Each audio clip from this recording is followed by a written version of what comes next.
guys, welcome back to my channel. So today I'm going to be talking about all the books that I read in May. I read 7 books, DNF 2, got 80% into one. I'm not sure if I'm calling it a DNF, I just haven't finished it and it's been like a week or so. And then I also want to talk about my June TBR. This is actually the first time I've ever done a TBR. I'm the biggest mood reader ever, so I like to kind of just keep things open, or I feel pressure and trapped because I'm a Sagittarius and I don't like commitment. So anyway, I'm gonna try it out this month, see what happens. I'm looking at it as like June hopefuls, more of like a suggestion of books to read. First, let's start with the books that I read in May. I listened to Just for the Summer by Abby Jimenez, and I ended up giving this a 3-star. I know I'm the anomaly here. I didn't love it. It was not a 2-star. It was definitely a 3-star because I did have a good time. There was a lot about it that I really did like. But overall, I just don't think that Abby Jimenez is for me. I really loved Part of Your World. I did not really like Yours Truly. The ending just like pissed me off. Just for the Summer was kind of like in the middle. Do I recommend it? No. Again, I'm the anomaly here, so if you want to read it, please do. I just thought it was okay. Next, we have a book that is so popular. My expectations were way too high on this, so I know that that is a lot of the reason here. But Book of the Everflame, I gave a 3-star again, and that is solely for the main male character because of Luther. I love his character so much, but the rest of it was just like so slow, so hard for me to get through. I pushed through from this one, and I ended up DNFing Glow of the Everflame. I did get 54% in. That was almost 350 pages, and I just couldn't do it anymore. This is such a slow book, but slow romance, and the tension was so great. Like I said, I really love Luther. He was kind of like holding me through the whole thing, but I was starting to get into a book slump because I was trying to push through this, and I'm like, nope, can't do it. I might pick it back up later. I'm not super hopeful about that because there are so many books I want to read, but this is my first DNF, and I do not DNF often. Actually, I have 2 DNFs this month. This was the first one. Anyway, if you want to read it, I think you should. Just know I am not alone in those feelings. I then listened to The Searcher. This was a reread for me. I love this book so much. It's very character driven. Love these characters. I love Tana French. I think this is the 5th book of hers that I've read. Really love her books. She's definitely more like murder mystery than she is thriller. I really like her novels. Gave that a 4-star. Really loved it. I was rereading it because I wanted to read The Hunter. I might DNF this. I'm not sure. I'm 80% into this, and I just have no desire to finish it. Not a lot happens, but I love these characters so much. If I love a character, I'm likely going to love the book. Yeah, The Hunter. Next, this might be my favorite of the month. I started the Hidden Legacy series. This is the first book, Burn for Me. So good. So good. I thought I was going to be obsessed with these. I talked about that a little bit in my 24-hour reading challenge, if you watched that video.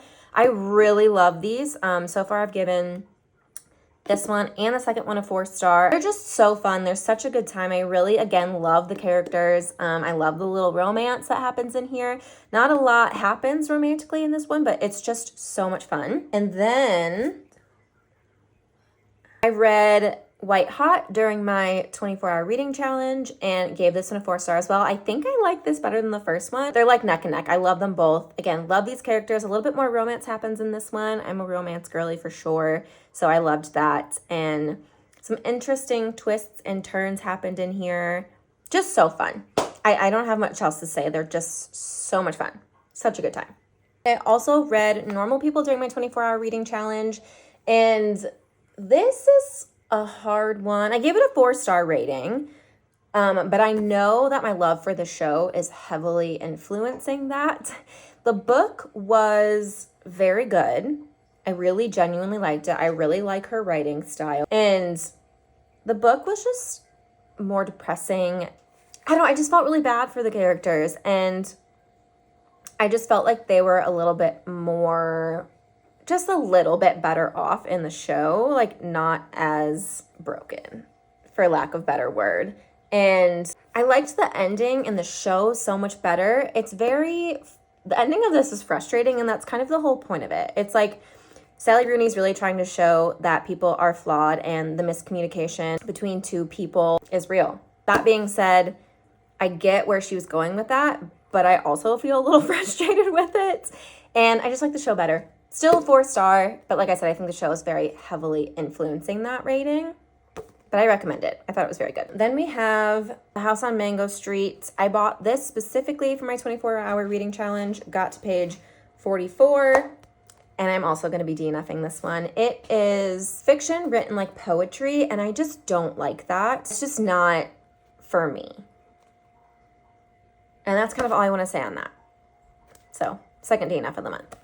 And then we have Check and Mate, which was like the biggest surprise. I could not believe. And if you watch my 24-hour reading challenge video, I'm a broken record here, then you will know how I felt about this. I was so surprised. I truly thought I was going to DNF this, but I loved it. It was so cute. I actually bought the physical copy so I can reread it because it feels like a bit of a blur because I read it so fast.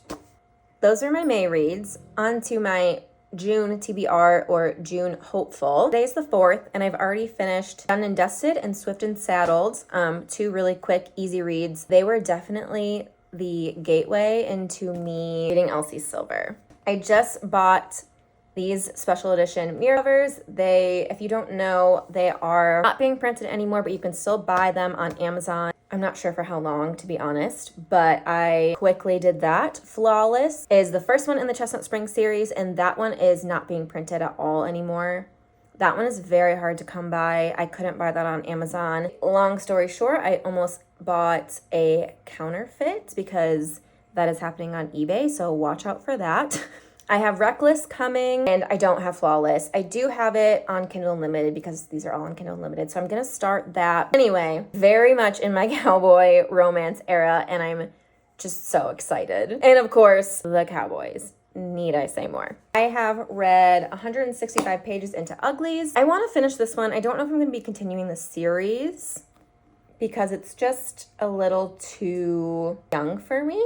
But I at least want to finish this one. This is a reread for me that I've been wanting to do for a while. This is one of my reading goals for the year. And I just got the audio on Libby. I remember really liking the narration of that book. I read this, loved the first half, but I was so disappointed with the ending. But I love V.E. Schwab so much. So I want to give it another shot. Like I said, the audio finally came available for Libby. So I'm going to do a read and follow along situation, which I love so much. It's like my favorite way of reading. So that's going to be happening soon.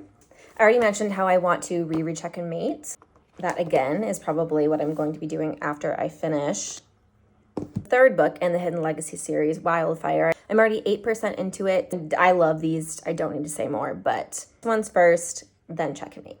I also got sent a book from an author, which is pretty exciting. The Threat Below is something that I'm going to be starting. Cute, they're all different doodles. So cute. Soon, I'm going to be starting soon. It has really good reviews on Goodreads from what I've seen so far, so I'm actually really excited for this. Thank you for sending this to me, Jason. Last but not least, if you follow me on Instagram, I've been talking about this for like probably 6 freaking months. Why haven't I started this? I don't know. I'm going to finally start the Once Upon a Broken Heart trilogy. If I don't start it in June, I'm definitely going to start it in July, but I need to start this soon so I can finally talk to people about it. I didn't love Carvel. I'm hoping I like these more. I'm really excited to start these. I also have on my Kindle, because I don't have enough options, The Book of Doors. I follow someone on Bookstagram who's talked about this frequently, and she makes it sound so good. So I want to read this. Oh my God. The stairs are books. How cute. I really like this cover. This book is worth killing for. I don't know. It just sounds super good. I don't really know a ton about it. I like to go into my books blind, so I don't really read the synopsis, but from what I remember her saying, she made it sound super, super good. I also have the audiobook of Come and Get It by Kylie Reed that just became available on my Libby. And then I bought the audiobook of The Women. That is narrated by Julia Whalen. If you don't know, I'm obsessed with Julia Whalen. She is top tier.